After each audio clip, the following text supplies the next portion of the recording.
Welcome to our session table. Para sa mga taong mahilig sa inuman, Para sa mga taong mahilig mapulutan, at sa lahat ng mga taong mahilig sa tugtugan.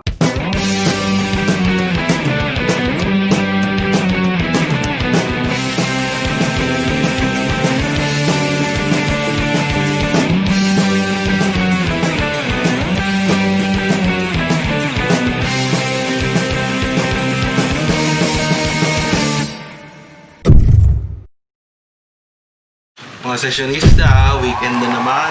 Yun! Ngayon, tuturuan ko kayo kung paano magluto ng steak. Yun! Ba, matindi ah. Kasi sa mga gustong Yun, no? mag-date night, Yun! gusto nang medyo fancy yung dinner, tapos medyo kulang yung budget, pwede nyo gawin sa bahay. Tapos mas nakaka-impress pa yun sa partner nyo pag ginawa nyo. Bate.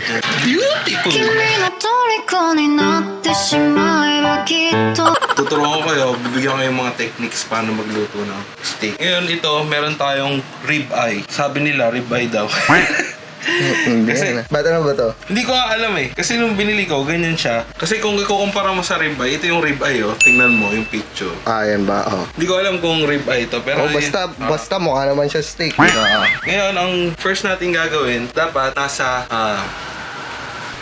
room temperature siya. Next, dapat hindi siya moist. Tatanggalin natin yung moisture niya. Kung wala kayong paper towel, pwede kang gumamit ng kitchen towel. Yung tatanggalin lang natin yung excess moisture niya. Kasi ang gusto natin dito, magkaroon siya ng crust para mas maganda itsura niya. Yan.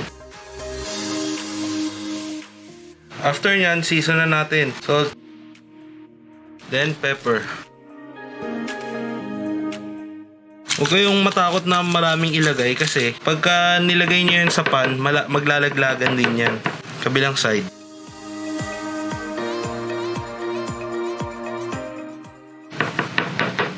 Okay. Dapat ngayon, bago nyo gawin yun, dapat naka-preheat na yung pan nyo.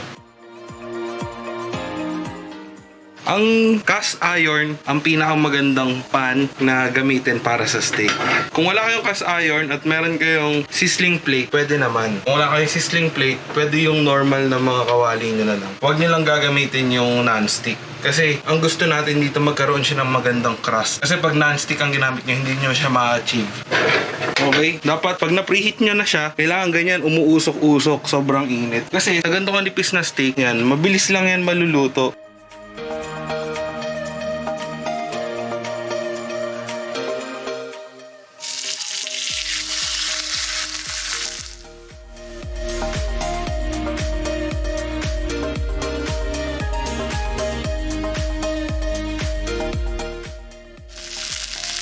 Ayun nga, naglalaglagan nga yung mga peppers.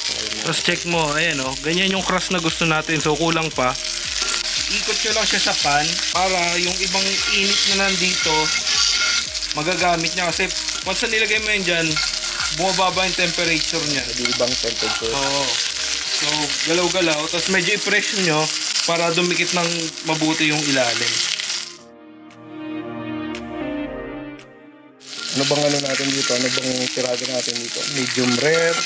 Yan, kasi tayo Pilipino eh. Gusto natin yung medyo luto. Yan, tama. Pero, ang dapat, para mas ma-appreciate mo yung steak, medium rare mo siya kakainin. Yun. Pero tayo, Pinoy tayo, gusto natin luto, di ba? Pero, pag well done kasi medyo tumitigas yung karne. Kaya ako, ang gagawin ko dito, medyo, medium to medium well. Para at least, malambot pa rin. Ngayon, okay na. Ang ganda ng kabilang crust. Balik ka rin na yan. Tapos, lagay ng butter. Lagay ng garlic. Tapos, i-bake. Saglit na lang natin siya lulutuin. Yung kabila, kahit hindi na siya mag-crust. Kasi ito yung presentation side mo eh. Kasi pagka pinakras mo pa yun, baka ma-well-done na siya. Kung meron kayong gusto na ilagay na iba't ibang herbs, pwede kayong maglagay ng rosemary, ng thyme, pwede naman. Ako kasi gusto ko malasahan ko yung pagkabaka nung steak eh. Kaya garlic lang nilagay ko at saka butter. Okay. Tapos na yan.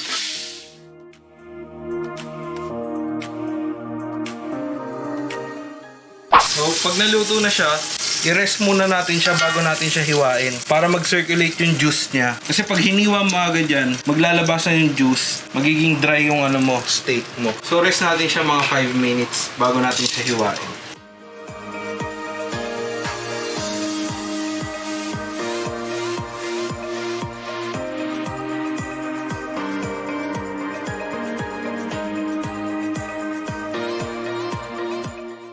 Okay mga sessionista, ang titimplahin natin ngayon ay strawberry tequila cooler. So nakita nyo sa montage, yun yung mga kailangan nating ingredients. Wala na natin. So una, lalagyan muna natin, siyempre pinakaalak natin, tequila. Tapos, slice natin yung strawberries natin na maliliit. Next, yung daon-daon natin, sobrang natural. Sobrang natural.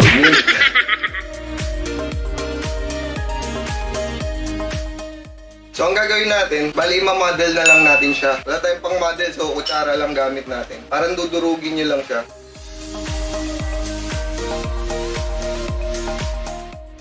So, after natin model, lemon naman.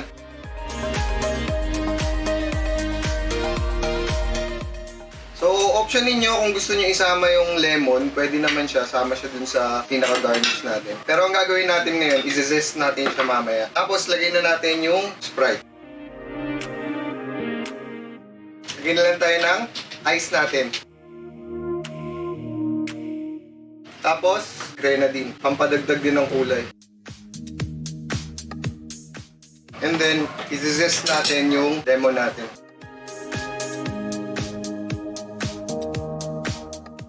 Tapos, imimix na lang natin siya. Yan, okay na mga sessionista. Tagay na.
Cheers mga sessionista! Daming damo-damo. Sobrang natural. Ang sarap nung may nangunguya. Strawberry. Sarap. Pwede.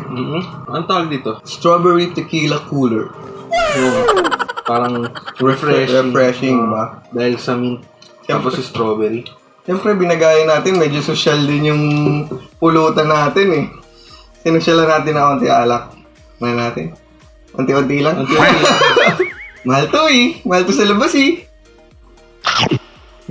Tama bang pagkakaluto? Ang sarap. Juicy. Malambot. Yung garlic. Hindi ako gumawa ng gravy. Kasi gusto ko, malasahan lang yung... hindi siya maano lang. Ayoko na overpower yung baka. Bakit? Depende din naman sa trip nila eh. Diba? Kung gusto niyo ng gravy, tapos kanina ninyo, pwede rin. Kanin! Buti nga, kumain na tayo. Kasi di ba, ubos yan. Kaya nga kaya hindi ko din siya nilagyan ng mga herbs pagluto. Garlic lang at saka butter. Para talaga para ma-appreciate yung lasa ng steak. Ito, anong luto dito? Medium well? Medium well. Medium well to... Medium to medium well. Medium to medium well. Ano ba mga klase ng mga levels ng luto? Kasi di ba pagka sa mga restaurant, tatanong ka anong doneness. Yan. Anong danes ang gusto? Danes ba tawag doon? Danes. Wow, danes. Ayan, parang may mga levels. Oo, merong rare. Yun yung parang hilaw. Parang ginanon lang sa pan. Luto. Pinainitan lang. Parang labas. Rare, medium rare. Yun daw yung best way na kainin ng steak. Medium rare. Tapos, medium well, then well done. Yun. Pero Pinoy tayo. Hindi tayo kadalasan masyadong sanay sa mga ganon. Kahit ako kasi ako din yung personal preference ko. Gusto ko yung parang luto talaga siya. Pero kasi pag well done, medyo matigas na yung karne. Matigas na. Pag well done, di ko na ma-appreciate yung pagka-steak niya. Sana kumain ka na ng caldereta. Diba? Tapos, yun nga, ako naman, gusto ko medium rare talaga. Kaso, ikaw, ayaw mo na.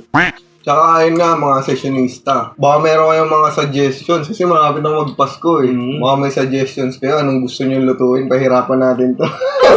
Ano yung gusto nyo gawin sa Noche Buena? Comment down below. Yan. Wala na akong maisip. Baka syempre magna-Noche Buena na. May maisip sila na lutuin or titimplahin din. Gusto nyo cocktail or punch. Ano ba? Baka may mga trip kayo. Pag naghahanda pala kami, laging may team. Yan. Oo nga, tama. Kasi ayaw namin yung Halo-halo. Last time, ano ba tayo last time? Hindi ko na maalala. Basta American parang, yata. Basta parang gano'n kung Mexican, Japanese, American. Parang siya, partner siya. Hindi yung kunyari, may kaldereta ka dito. Tapos, May spaghetti ka, tsaka lumpia.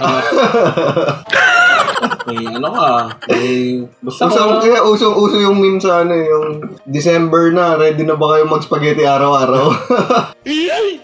Yun, nakakasawa na mag-spaghetti. Kasi kahit ano okasyon, may spaghetti, di ba? So, anong ginagawa natin parang team? Last time, Korean kami, nag-samgyupsal. Tama. Ganun, nga tayo. Korean beef stew, ganyan. So, kung may mga suggestions kayo, mga naisip kayong lutuin, sige, game. Tiradahin natin yan. Para sa Pasko. Lapit-lapit na, onting araw na lang. Yung ba, mga sessionista, huwag nyo kalimutan, pwede kayo umorder ng sessionista promo. So yan. So para sa mga upcoming parties ninyo, game. Para makasama niyo yung tomsgoodies tsaka primoctgs to go. Order na kayo. Turuan ko din kaya mga sessionista kung paano paglinis ng cast iron. Cast iron skillet. Or yung sizzling plate. Di ba, mapapansin nyo, may mga sizzling plate kayo sa bahay. Pagtapos nyo yun hugasan, magkakalawang na agad. Ngayon, tuturuan ko kayong mag-season. Season ang tawag doon. Para yung cast iron nyo, hindi kalawangin at the same time, para siyang non-stick pag ginamit. Usually, ang ginagawa dito, asin lang, pagtanggal. Tapos, banlaw na. Ganun lang. Hindi mo nasasabunan yan. Hindi sinasabunan. Kasi pag sinabunan mo, natatanggal yung mga previous seasoning mo dyan. May ganun, no?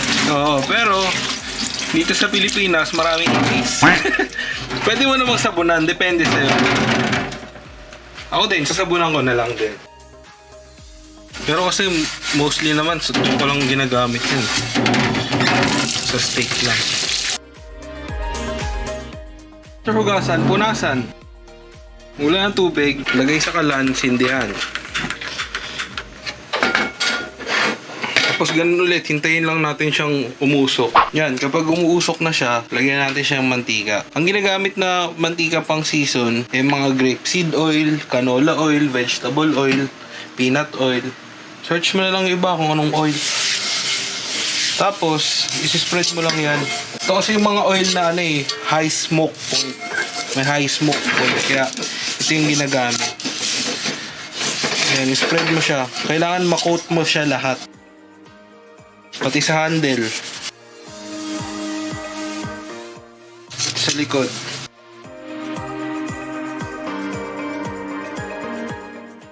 After yan pahiran, yan. Kailangan natin lutuin yung mantika kasi pagka hindi mo naluto yung mantika niyan, mangangamoy. Usually kasi ginagawa tong seasoning sa oven. Pero kung no oven, pwede naman sa kalan. Yan. Kailangan lang mag-reach siya ng smoke point niya. Doon na natin siya malalamang pwede na. Yan, okay na mga sessionista. Pwede mo nang palamigin, tapos itabi mo na. Tomorrow. Kapag na-season nyo siya ng maayos, good as non-stick pan na siya.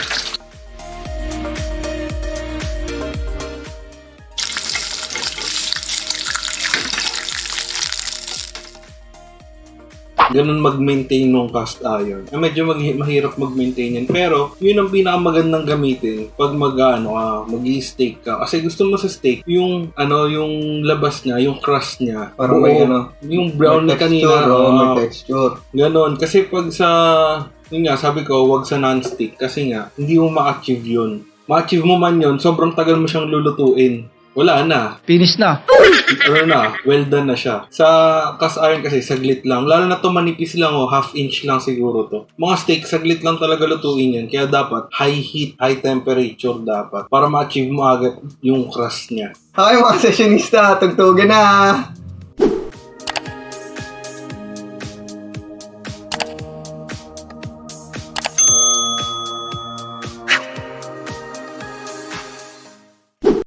Lift your head, baby, don't be scared of the things that could go wrong along the way. You'll get by with a smile. You can't win on everything, but you can try. Baby, you don't have to worry, 'cause there ain't no need to hurry. No one ever said that there's an easy way. When they're closing on their doors, they don't want you anymore. It sounds funny, but I say it anyway. Girl, I'll stay through the bad times, even if I have to fetch you every day. I get by with a smile. You can never be too happy inside. 'Cause in a world where everybody is a happy ending story, it's a wonder love can make the world go round. But don't let it bring you down. Turn your face into a frown. Get along with a little prayer and this song.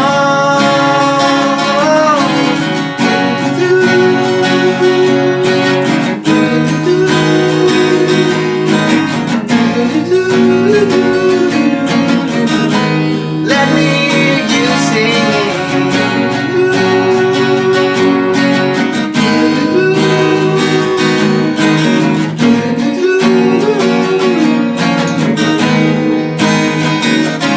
in a world where everybody hates a happy ending story, it's a wonder love can make the world go round. But don't let it bring you down. Turn your face